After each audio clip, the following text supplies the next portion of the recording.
Je vous présente aujourd'hui le transformateur de secteur. Et je vous présente aujourd'hui le transformateur de secteur. Bidouilleur, salut. On me donne 1,04 ohms. Le condensateur électrique. Quelle est la différence? On ne pourra pas faire de mesures en décibels. Sentez-moi ça. Bidouilleur, salut. Il y a de ces composants qui ne reçoivent pas tout le crédit, toute l'attention auquel ils auraient droit. Le transformateur d'alimentation de secteur en est un de ceux-ci, car ça fait plus de 150 ans que les transformateurs d'alimentation sont utilisés en électricité, autant en puissance pour le transport et la distribution d'électricité que dans les appareils autant domestiques qu'industriels. Cette vidéo fait suite à une suggestion d'un bidouilleur, FS Graph, sur le forum de discussion électro-bidouilleur. Je le cite. Comment trouver les caractéristiques d'un transformateur quand il n'y a pas d'inscription? Estimation de tension primaire, secondaire, puissance, etc. Bien, je pourrais me contenter de répondre à cette question en quelques minutes, mais je vais plutôt faire une vidéo d'introduction couvrant les aspects essentiels à connaître des transformateurs. À partir de maintenant, dans cette vidéo, je vais utiliser le mot « transformateur » dans le contexte de la puissance électrique de secteur. Okay? Mais sachez que les transformateurs sont aussi utiles en audio et en radiofréquence. On va donc se concentrer sur l'alimentation électrique ici, sur les transpos linéaires utilisés à 50 et 60 Hz. Alors, qu'est-ce qu'un transformateur? Bien, c'est un ensemble d'enroulements de fils électriquement isolés les uns des autres et qui permettent le transfert de puissance électrique d'un enroulement à l'autre par l'entremise des champs magnétiques produits. Je transfère au tableau blanc tout de suite, ce sera plus facile d'expliquer tout cela. OK, alors, un transformateur, c'est au minimum 2 enroulements qui sont séparés et isolés électriquement l'un de l'autre. Et on va les nommer l'enroulement primaire, habituellement connecté sur le secteur. C'est lui qui fournit l'énergie à l'enroulement secondaire qui, lui, va être connecté sur la charge. Okay? Alors, enroulement primaire, enroulement secondaire. Ça, c'est le symbole qui est utilisé dans les schémas électriques. Et il y a des variations de ces symboles-là. Il y a évidemment ici, où on aurait, par exemple, un enroulement primaire qui aurait plus de tours qu'un enroulement secondaire. On l'appellerait à ce moment-là un transformateur d'abaissement. Et, bon, dans un cas contraire, où par exemple, si on avait plus de tours sur le côté secondaire que sur le côté primaire, on appellerait ça un transformateur d'élévation. Okay? Alors, ça, c'est des symboles qu'on voit couramment. Parfois, le nombre de tours est illustré le même si les tensions ne sont pas les mêmes. Okay? Mais en général, c'est comme ça que c'est illustré. On peut avoir aussi, sur le secondaire, un enroulement avec une attache centrale ou une ou des attaches centrales. On voit ça couramment. Donc, pour faire un pont de diode à redressement complet, on peut avoir une configuration comme celle-ci. On pourrait aussi avoir une configuration où on n'aurait plus un enroulement totalement indépendant sur le secondaire. Non seulement ça, mais on pourrait aussi avoir un transformateur où il y a des attaches médianes du côté primaire pour pouvoir accommoder, par exemple, 110 volts, 120 volts et 240 volts. Donc, à ce moment-là, on appliquerait le secteur à l'endroit approprié sur l'enroulement primaire et ça serait indiqué, ça, lequel utiliser pour quelle tension. D'accord? Alors ça, c'est des symboles généraux qu'on voit souvent. Je vous ai parlé d'un transformateur d'abaissement. Il y a aussi un transformateur d'élévation de tension. Et il y a finalement un transformateur d'isolement où il y aurait le même nombre de spires du côté primaire et du côté secondaire. À ce moment-là, on aurait la même tension de sortie que la tension d'entrée. L'idée, évidemment, serait de produire une isolation galvanique, c'est-à-dire aucune résistance entre les deux enroulements. Okay? C'est toujours un des buts des transformateurs, abaisser tension et donner une isolation galvanique, pour que notre circuit du côté secondaire ne soit pas référencé au côté secteur. Alors ça, c'est les symboles principaux. Maintenant, le transformateur est construit avec un noyau de fer. Le noyau de fer, c'est ce sur quoi le bobinage est bâti. Ce noyau de fer-là, ferreux, ce n'est pas de l'acier, c'est vraiment du fer, c'est qu'il est magnétisable. Le fer est magnétisable. Donc, En utilisant un noyau de fer, il se construit un champ magnétique, donc un flux magnétique dans le noyau, et c'est ça qui permet le passage de l'énergie d'un enroulement à l'autre. Donc, c'est ferreux, et c'est souvent fait d'une combinaison de morceaux en forme de E et en forme de I, en alternance. Et lorsque vous voyez les E et les I, bien, ça finit par créer une forme similaire à celle-ci. Et l'enroulement serait au centre, comme ça. D'accord? On va voir ça tantôt sur les transformateurs, des vrais transformateurs. OK, maintenant, il y a un autre aspect que je veux couvrir, c'est le niveau des tensions. Alors, le rapport des tensions entre l'entrée et la sortie du transformateur, ce rapport de tension-là, tension primaire divisée par tension secondaire, bien, c'est le même que le rapport du nombre de spires de chacun des deux enroulements. Donc, le nombre de spires ou de tours du primaire divisé par le nombre de spires du secondaire. Alors, c'est ce rapport-là qui nous permet d'ajuster les tensions. Alors, forcément, lorsqu'on a un transformateur d'abaissement, bien, le nombre de spires au secondaire va être beaucoup plus faible que le nombre de spires au primaire. Lorsqu'on a un transformateur d'élévation, ça sera le contraire. Le nombre de spires au secondaire sera beaucoup plus élevé que le nombre de spires au primaire. Bon. Et du côté de la puissance de transfert, parce que c'est assez efficace, la puissance du côté primaire, donc consommée, c'est égal à la puissance fournie au secondaire plus les pertes du noyau. C'est donc dire qu'un transformateur, ce n'est pas efficace à 100%. On parle d'une efficacité qui peut varier entre, disons, 80% et 99%, dépendamment de l'application, donc le style de charge qui est mis sur le transformateur, dépendamment de la quantité de charge, dépendamment de la forme, de la construction, dépendamment des enroulements utilisés, la grosseur du fil de cuivre, et ainsi de suite. Alors, ces pertes que j'illustre ici, ces pertes-là sont faites de plusieurs types. Pertes ohmiques, le fil lui-même a une résistance qui est non zéro. Les pertes dues au matériel, le fer, il faut le magnétiser, ce fer, et il y a circulation de courant dans ce fer. Donc, ces pertes-là, l'hystérésis et la magnétisation, ça s'en va en chaleur finalement. C'est pour ça que lorsqu'on touche un transformateur, on va sentir qu'il est tiède. Il ne devrait pas être brûlant, mais il va être tiède. Ça, c'est les pertes, tout simplement. Les pertes du transformateur, le fameux 20% ou 10 ou 5%, dépendamment de l'efficacité du transformateur. Okay? Alors, c'est comme ça que ça fonctionne au niveau de l'efficacité. Un transformateur, c'est réciproque. C'est-à-dire que ce qu'on appelle le primaire pourrait être le secondaire, ce qu'on appelle le secondaire pourrait être le primaire. On peut donc le virer à l'envers. Par contre, on n'appliquera pas une tension de secteur sur un enroulement secondaire qui est fait pour sortir une tension plus basse, donc sur un transformateur d'abaissement, dont la résistance, parce que le nombre de spires est beaucoup plus faible, la résistance du secondaire est beaucoup plus faible que la résistance, ou si vous voulez, l'impédance du primaire. On n'ira pas appliquer le secteur directement sur le secondaire. Ça serait une catastrophe pour le transformateur. Okay, mais on pourrait appliquer une tension faible du côté primaire, plus faible que la nominale, le secteur, et on aurait évidemment une tension encore plus faible du côté secondaire, dans le cas d'un transformateur d'abaissement. On pourrait virer ça à l'envers, appliquer une tension faible, on aurait une tension plus élevée. Mais comme je vous dis, on n'applique pas le secteur sur le secondaire dans le cas d'un transformateur d'abaissement. Ça serait catastrophique pour le pauvre transformateur. Bon, parlant de résistance de fil, vous devinez bien que le calibre du fil utilisé va être fonction du courant qui va circuler. Donc, au niveau primaire, par exemple, c'est souvent le cas avec un transformateur d'abaissement, au niveau du primaire, on aura une tension beaucoup plus élevée et on aura un courant proportionnellement plus faible qu'au secondaire, où là, on aura une tension plus faible, mais un courant plus élevé, évidemment, pour rencontrer l'équation de la puissance, du transfert de la puissance qui étant la même, moins les pertes, évidemment. Là. Donc, le filage est choisi en fonction des courants attendus.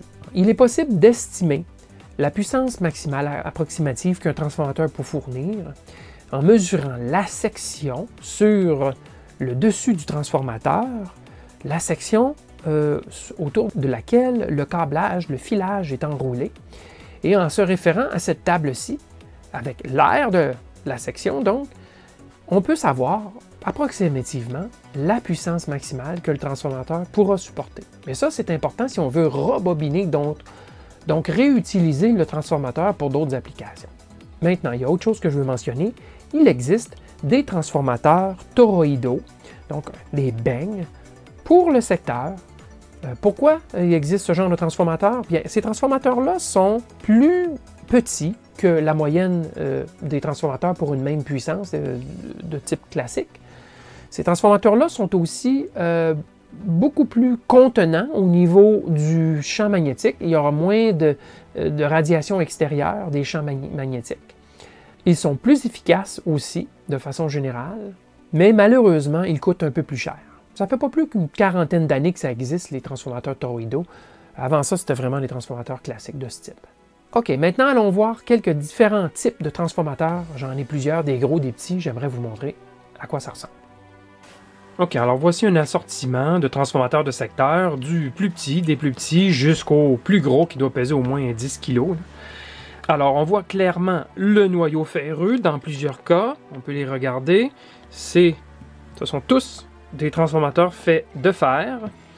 Et il y a un bobinage autour du noyau de fer. Dans ce cas-ci, le bobinage, il est caché. Si on regarde comme il faut, on va voir un petit peu de rouge à l'intérieur.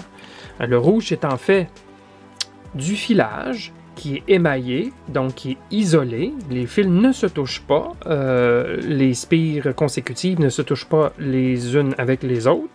C'est vraiment isolé, donc c'est un enroulement de plusieurs dizaines de tours, visiblement. Alors, certains sont visibles, assez visibles même lorsqu'on regarde de côté. Ça, c'est un transformateur un peu fatigué, là. Mais certains sont complètement refermés, comme celui-ci. On a accès à nos enroulements. L'enroulement primaire est ici et l'enroulement secondaire est ici. Et bien, tout est caché, tout est scellé dans du fer pour contenir les champs magnétiques, qui a moins d'influence du transformateur vers les autres parties du circuit. Okay? Ça, on voit beaucoup cela. On en a un autre ici qui est scellé aussi. Celui-ci, c'est un transformateur du style habitation pour, par exemple, les carillons de porte. Okay? C'est un transformateur de 24 volts. Alors ça, on en voit souvent, on trouve même ça dans les magasins comme les quincailleries, les magasins de rénovation. Alors ça, c'est courant. Alors, des transformateurs, il y en a des très gros, je vous l'ai mentionné tantôt. Ouf, en voici un de 4 ou 500 watts. Alors ça, c'est pesant, ça pèse au moins 5 ou 6 kilos. C'est celui-ci, dans ce cas-ci, c'est un transformateur d'élévation. Alors, on a un primaire à 115 volts, ici. N'oubliez pas que je suis en Amérique du Nord. Et on a un secondaire ici à 1800 volts, c'est CA. On parle toujours de courant alternatif, bien sûr. Ces transformateurs, ça fonctionne en courant alternatif. Alors, le noir, c'est souvent la couleur utilisée pour l'enroulement primaire. Et les autres couleurs, souvent le rouge pour de la haute tension, mais pas nécessairement, pour les enroulements secondaires. Alors, un autre exemple ici, où on a, par exemple, l'enroulement primaire en noir, et on a un enroulement secondaire ici, avec une attache intermédiaire, une attache centrale. Okay? Alors ça, c'est typique, on voit ça souvent. Des transformateurs un peu particuliers, il y en existe. En voici un ici, qui est assez particulier, c'est qu'il y a deux enroulements, en fait, si vous voyez bien, là. C'est donc, au lieu d'être une forme de EI, c'est plutôt un carré. Et sur les deux branches du carré, il y a un enroulement sur chaque côté. Alors, si on fonctionne en 115-120 volts, on met les deux enroulements en parallèle. Si on fonctionne à 230-240, on met les deux enroulements en série, vous aurez deviné. Et les secondaires seront disponibles de l'autre côté, tout simplement. Alors ça, c'est un transformateur qui est soudé directement sur une plaquette, normalement. Okay? Il n'y a pas de fil. Ce sont des bornes à souder directement, donc insérées dans des trous et soudées sur la plaquette. Ici, c'est un transformateur, un adaptateur mural, dont j'ai cassé l'enveloppe noire. Et on voit directement ici les prises du secteur, les prises nord-américaines. Et donc, on attaque l'enroulement primaire. C'est celui qui est en dessous ici, et on a l'enroulement secondaire par-dessus. On voit bien que l'enroulement primaire a plus de spires, il est beaucoup plus large que l'enroulement secondaire. Alors ça, c'est une autre façon de construire. Il y a des transformateurs de haute qualité, assez chers, comme celui-ci par exemple, où on a les spécifications clairement écrites. sur une vignette. Et ça, c'est toujours l'avantage qu'on sait exactement où est-ce qu'on s'en va. Il y a même un numéro de modèle. Alors ça, c'est clair. C'est un transformateur Hammond. C'est assez commun. C'est une compagnie canadienne. Et on en trouve partout dans le monde, ceci dit. Et il y a des transformateurs plus gros, encore celui-ci, même chose. Ça, c'est un transformateur d'élévation qui va au-dessus de 1000 volts. Donc, on a notre primaire et on a notre secondaire avec une attache centrale que moi, je n'avais pas utilisée. Et il y a une vignette dont on sait exactement où est-ce qu'on s'en va, avec un numéro de modèle, la puissance et ainsi de suite. OK? Alors, refermé complètement pour contenir les champs magnétiques. Alors, vous êtes peut-être curieux aussi de voir celui-ci. C'est la même chose que le petit que je vous ai montré. 2 enroulements sur un carré, donc creux. Et il y a 2 enroulements de montée dessus. Et c'est comme ça que c'est alimenté. Donc, 240, 120, le même petit truc en série ou en parallèle. Et les sorties de l'autre côté. Okay? C'est une autre façon de faire. Il y avait à l'époque un code de couleur. On pouvait savoir exactement quelle couleur voulait dire en termes de sortie, par exemple, à l'époque où on avait des tubes à vide, on savait lequel était le filament, lequel était la haute tension, juste par le code de couleur. Ce qui n'est plus malheureusement vrai aujourd'hui. Ça ne s'applique plus puisque les applications varient beaucoup, les tensions varient beaucoup. Alors le code de couleur, ça ne s'applique plus vraiment beaucoup. Sauf que le noir est très souvent vu pour le primaire. OK, alors il arrive souvent qu'on sache exactement où est le primaire. C'est même écrit ici habituellement. Vous voyez, Pri, donc primaire, 120 volts. OK, parfait. On n'a aucune idée du secondaire. Est-ce que c'est un transformateur d'élévation ou d'abaissement?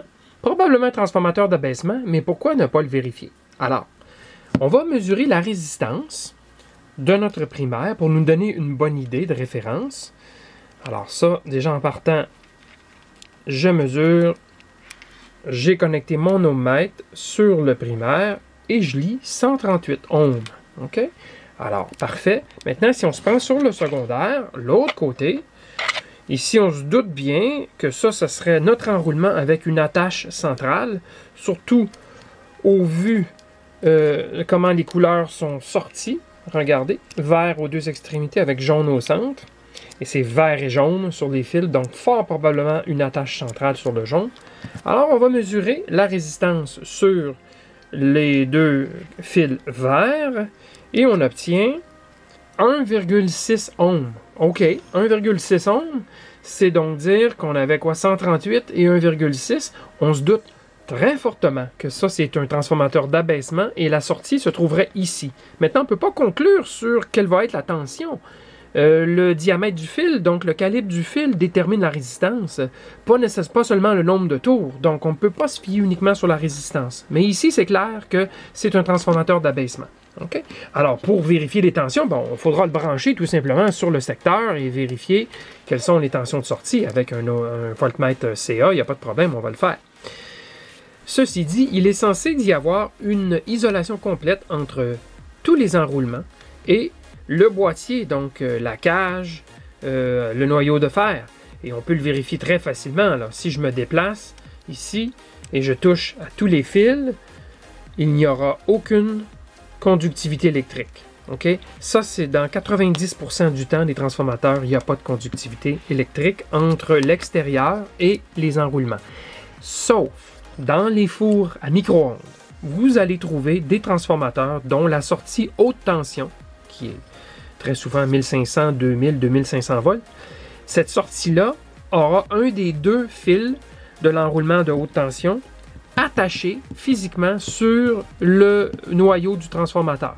Alors, ça sera évidemment le point de début de l'enroulement au centre, à l'intérieur, et plus les tours, parce qu'il y en a des centaines de tours, là, plus les tours sont empilés et plus on s'éloignera du noyau. Pourquoi ils font ça? C'est simple, c'est beaucoup plus facile de garantir une isolation électrique lorsqu'on fait cela, s'il y a déjà contact avec le noyau. Et c'est un point de mise à la masse de toute façon. Alors, ce n'est pas grave.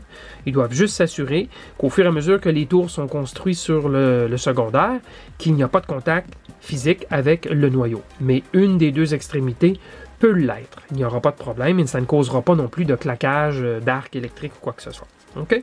Mais ça, c'est un cas exceptionnel. Habituellement, les deux côtés, primaire, secondaire, sont totalement flottants par rapport au noyau. Pour encore plus de sécurité, lorsque vous allez mettre l'alimentation pour la première fois sur le transformateur, je vous suggère d'utiliser soit un autotransformateur pour monter tranquillement la tension sur le transformateur, soit utiliser le bon vieux truc d'une ampoule à incandescence branchée en série avec le transformateur pour limiter le courant et la tension appliquée sur le transformateur la première fois, ce qui va vous permettre de faire des mesures quand même sur le secondaire pour vous assurer que tout semble normal. Je vous ai parlé de fil émaillé, eh bien, c'est ça. C'est du fil de cuivre, nu, mais recouvert d'un vernis tout simplement. Et c'est donc isolé. C'est un isolant. Chaque spire ne fera pas contact avec les spires adjacentes.